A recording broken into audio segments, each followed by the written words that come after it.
Ashamar kafuune daawwattootaa fi hordoftoota maatii muhaa Oromoodha. Nagaan keenya kan jaalalaa onneerraa madde bakkuma jirtanitti isinaa ga'u jenna daawwattootaa fi hordoftoota maatii muhaa Oromoodha. Guraandhala 14 bara 2023 oduu keenya ammaaf qabanne kaan isinitti mu'ana muhaa Oromooti. Hammadhuma sagantaatti nu waliin turaan afeerraa keenya gamanumaan viidiyoo keenya like share gochuus hin dagatinaadha.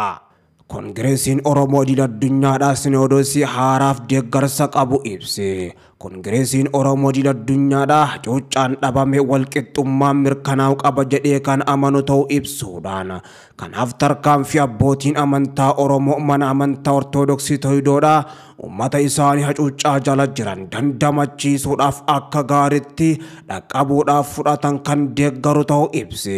Kongireesiin Oromoo idil-addunyaadhaa hawwiin ce'umsa biyyaalessaa milkaa'ina fincila diddaa gabrummaa ummata Oromoo bara 2018 irraa hundeeffamee ture erga fashalaa'ee kaasee Oromiyaanis ta'ee guutummaan biyyattii wal morkiidhaa fi lola garagaraatti seente jechuudhaan yaadachiisee jira ibsa baase kanaan. Ummanni Oromoo fi Oromiyaan haala addaatiin miidhamanii jiru kan jedhu ibsi Kongireesii Oromoo idil-addunyaa keessumattuu yeroo ammaa kana ummanni Oromoo Walloo balaa duguggaa sanyii finxaaleeyyii Amaaraa irraa itti aggaamame kophaa isaa ofirraa qolachaa jira jechuudhaan ibsa kana keessatti eeree jira. Duguggaa sanyii ummata Oromoo Walloo irratti gaggeeffamaa jiru gamtaan qolachuudhaaf Oromoon hundumtuu birmachuu akka qabu jaarmiyaan kun dhaamee jira. Gama biraatiin Oromoon Booranaa, Gujiidhaa fi Gammoojjii Baalee fi Harargeedhaa hongeedhaa fi beela hammaataadhaan rukutame rakkachaa jiraachuu himuudhaan hanga ammaatti gargaarsi ummata keenya beelawaa jiruuf taasifame xiqqaachuurraa kan ka'e dandamannaa fiduus hin dandeenye jechuudhaan ummata hongeedhaa fi beelaan dhumaa jiru kana baraaruudhaaf birmannaan guutuu Oromoo fi Oromiyaa murteessa jedhee jira. Walii galatti ummanni Oromoo waggoota 4 darban kana keessa balaa lolaa hidhaa ajjechaa buqqaatii biyyaa ari'atamuu fi gaaga'ama olaanaadhaaf saaxilamee jira jechuudhaan ibsee jira. Rakkinoota jiran kana cinatti wal dura dhaabbannaa garee hacuuccaa bara durii itti fufsiisuu barbaadanii fi kanneen hacuuccaan itti fufuus hin qabu jedhan gidduutti deemaa jiran kan jedhu ibsi jaarmiyaa Oromoo idil-addunyaa kun hacuuccaan dhabame walqixxummaa mirkanaa'u qaba jedhee jira.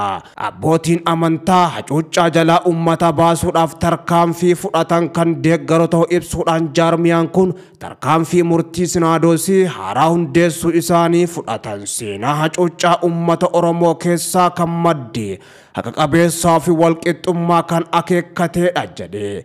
Gaafii walqixxummaa afaanii qoodiinsa aangoo fi qabeenya gaafiiwwan waldaa amantaa kiristaanaa keessatti gaafataman ta'uudhaas haqa qabeessummaa isaanii hawwii bilisummaa fi ummanni Oromoo qabu waliin ammoo walitti hidhamaadha jedha ibsi Kongireesiin Oromoo idil-addunyaa baase kuni. Kanaaf tarkaanfiin Sinoodosii sabaa fi sablammoota Itoophiyaa fudhataa jiru qabsoo ummanni Oromoo fi saboonni biyyattii taasisaa jiran boqonnaa haarawatti kan ceesisu jechuudhaan ummanni cinaa akka dhaabbatus waamicha taasise. Bu'uuraa fi akeekni hundeeffamaa Sinoodosii haaraa kun ammoo haqa qabeessa ta'us Sinoodosiin duraanii miidiyaalee fayyadamuudhaan gaafii haqa qabeessa ukkaamsee duulama qaballeessi hedduu abboota amantaa Oromoo irratti adeemsisaa jira. Qabiyyeen duula kana ammoo abboota amantaa qofas otoo hin taane eenyummaa aadaa afaanii fi birmadummaa ummata Oromoodhaa kan jedhu jechuudhaan ammoo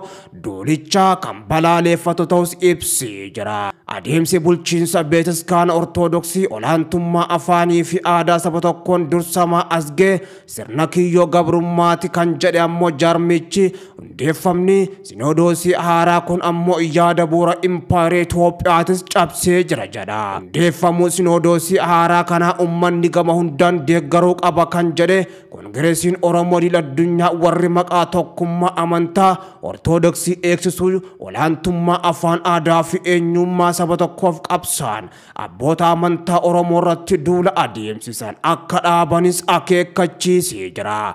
Aggaammiidhaa fi yaaliin finxaaleeyyii Amaaraan godhamaa jiru faallaa fedhii fi mirga uummata Oromoo dantaa sabaa fi sablammoota biyyattii heeraa fi sirna federaalaa akkasumas mirga dhala namaa duraa kan dhaabbatu waan ta'eef ammoo cimsee kan balaaleffatatus ibsee jira. Walumaa galatti uummanni Oromoo mooraa qabsoosaa ammayyeessuun tokkummaa fi caalmatti ijaarame socho'uudhaan balaa isarratti aggaamamu kamuu dura dhaabbatuu fi ofirraa qolatu qaba jechuun waamicha taasisee jira. Giddu galeessa Oromiyaa fi Oromiyaatti wal waraansi waraana bilisummaa Oromoo WBO fi waraana mootummaa gidduutti adeemsifamaa jiru ammaachaa dhufu maddeen dirree lolaa himanii jiru. WBO'n zoonii giddu galeessaa godina Shawaa Lixaa aanaalee Amboo fi Adaa Bargaatti WBO'n zoonii bahaa godina Harargee bahaa fi Harargee Lixaatti lola gaggeesseen waraana mootummaa irraan hubaatii guddaa gahee akka jiru himee jira. WBO'n zoonii giddu galeessaa Cibraan Jagamaa Badhaanee guyyoota lamaan kana godina Shawaa Lixaa aanaa Amboo gandoota hedduu keessatti lola eegalee waraana mootummaa irraan hubaatii cimaa geessisee akka jiru beeksisee jira. Lola kana WBO'n loltoota mootummaa hedduu ajjeesuudhaan meeshaalee waraana danuu irraa boojuus ifoomsee jira.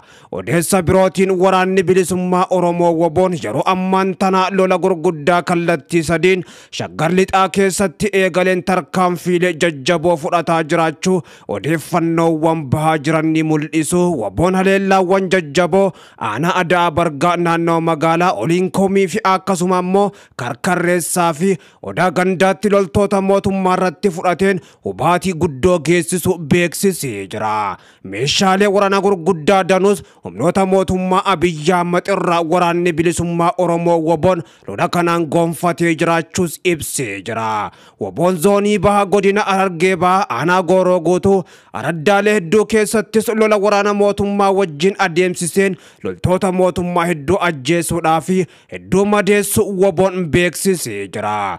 WBO'n zoonii bahaa godina Harargee Lixaa aanaa Ciroo aradda adda addaa keessatti tarkaanfii fudhatee loltoota mootummaa ajjeesuudhaa fi danuu isaanii madeessee akka jirus himee jira. Godina Harargee bahaa aanaa Xulloo araddaa tokkummaa keessattis humnoota mootummaa Abiyyi Ahmad haleellaa gurguddoo gubbatti raawwateen hedduu isaanii barbadeessee akka jiru waraanni bilisummaa Oromoo WBO'n himee jira. Akkasuma godina Harargee Lixaa aanaa Dobbaa bakkoota garagaraattis waraanni bilisummaa Oromoo WBO'n lola guddaa humnoota mootummaatii wajjin gaggeesseen hubaatii cimtuu irra geessisee jiraachuus beeksisee jira. Mootummaan addatti dhimma kana ilaalchisee ammoo waan jedhe qabaachuu baatus waraana bilisummaa Oromoodhaa magaalota gurguddoo irraa qolachaa jiraachuus kan beeksise. Lola qindaa WBO irratti banuudhaaf mootummaan sochiitti akka jiru ammoo qondaala bilisiginnaa ol aanaa kan ta'an Awwaluu Abdiitis dubbatanii jiru. Lolli guddaa WBO'n gaggeessaa jiru bahaan lixaan akkasuma kaabaa fi kibbaan ammoo mootummaa Abiyyi Ahmadittis ibidda gurguddaa qabsiisee jira. Ibidda kana mootummaan Abiyyi Ahmad jiddoo ta'e qanqamachuuf qophii yoo ta'e lola kana itti hafuuf kan jedhe ammoo waraana bilisummaa Oromooti. Oromoo fi Oromiyaadhaaf nagaan kan dhufuun mariidhaanii san ta'uu baannaan ammoo mootummaa Abiyyi Ahmaditti ibidda qabsiisuurraa if duubattis hin deebinu.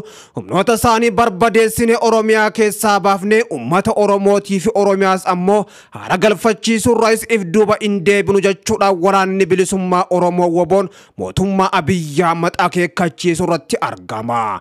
Humnoonni mootummaa Abiyyi Ahmad danuun lixa Oromiyaa fi akkasuma kibbaa fi gama kaaniin baha Oromiyaa bakkoota garagaraattis bobbaafamanii akka jiran kan himamaa jiru. Lola guddaa waraana bilisummaa Oromootii wajjin guyyaa lamaaf walitti dhaabanii gaggeessaa jiraniin humnoota mootummaa Abiyyi Ahmad irra kisaaraan guddoon ammanan jaamnis gahee akka jiru iccitiin jajjabduun bahaa jirti.